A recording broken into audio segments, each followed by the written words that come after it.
What's up, everyone? My name is Jimmy with Swiss Realty here. I'm an investor agent here in the Columbus, Ohio market. I help investors buy their next buy and hold, BRRRR, flip, short-term, midterm rental, or any investment property for that matter.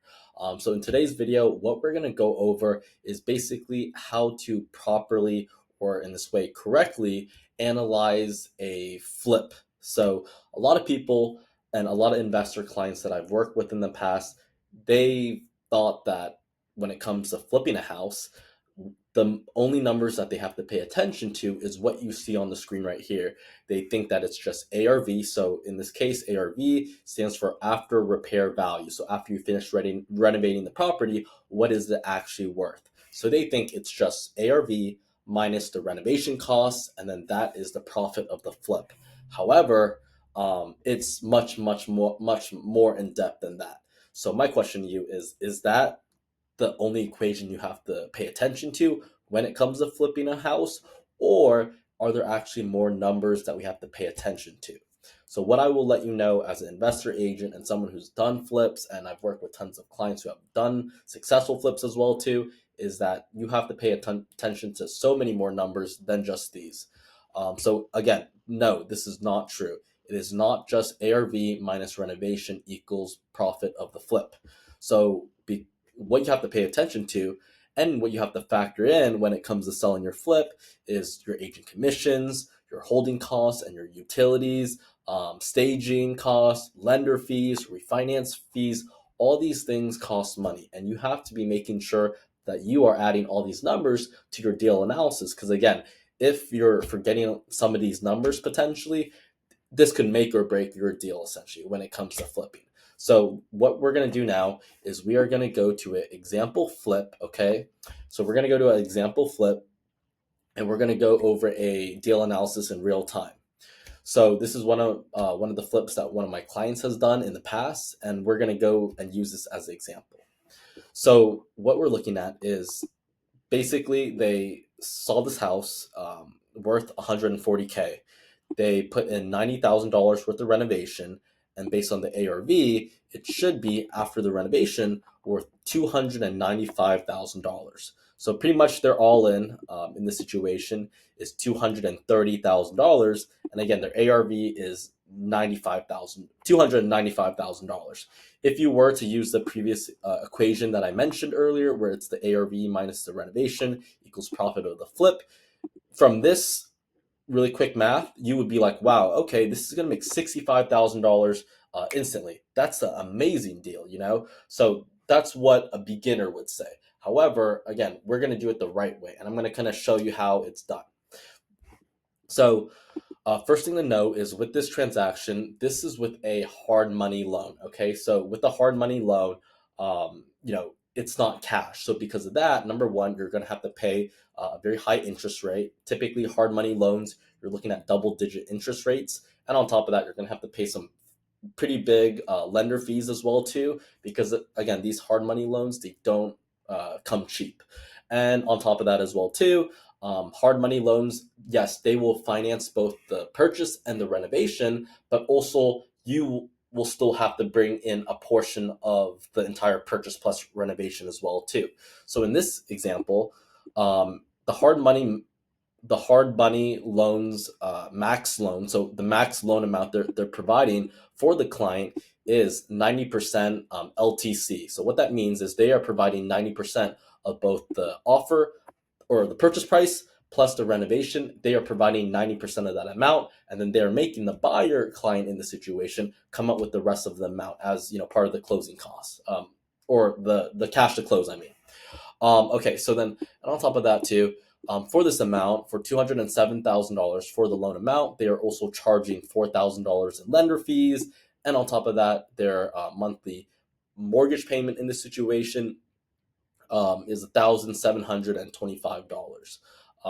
So again, I think I believe it's on 10% interest rate. But again, this was like probably a year ago that I did this flip analysis. So obviously interest rates have changed. So I do believe it's more than that. But again, definitely check with your hard money lender in this situation.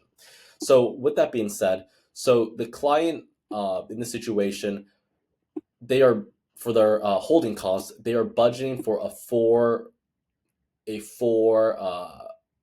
4 month holding period, or 4 month holding period, which because of that, they are accounting for 4 months worth of mortgage payments, as you can see right here. They are budgeting for 4 months of utilities, as you can see right here, which again, utilities, even to do a renovation, you need to pay for obviously gas, you need to pay for water, you need to pay for electric still, because again, the contractors, whoever is working on the house, they're still going to need to use water, they're still going to need to use gas, and on top of that, they still need to use electric, obviously, to use their tools. So again, utilities do need to be turned on, especially when you're renovating a property.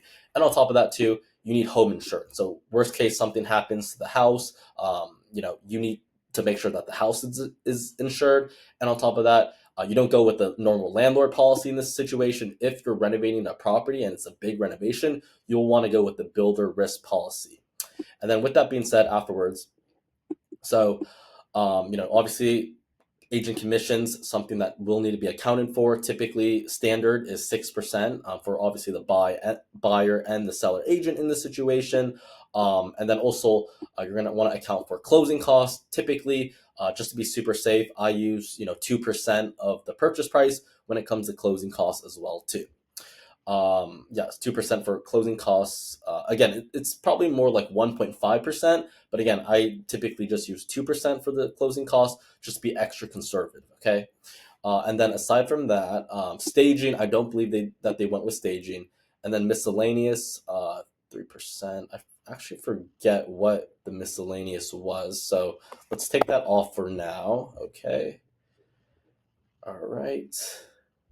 So with that being said, and again, they didn't pay for staging. If they did, again, that's something that they would have to put into their numbers as well too. And then if I had to imagine, when it comes to the miscellaneous, it might have been cleaning up the property, anything miscellaneous, possibly, or it might have had to have done with the private money lender as well too, that they may have used. So again, there's a lot of possible variables for why they put $4,200 when it came to the miscellaneous section. So with that being said too, again, something that you might need to account for is private money lender fees, if you're going to go the private money lending route as well too. And how that would work is the private money lender would essentially provide gap financing. So you know how with the hard money loan, they're providing only 90% LTC. And because of that, you as the buyer client would have to provide the rest of the 10%. I do have clients who, for that 10%, they would go with a private money lender to basically do the gap financing. So again, something that you can consider if you do have private money lenders as well too.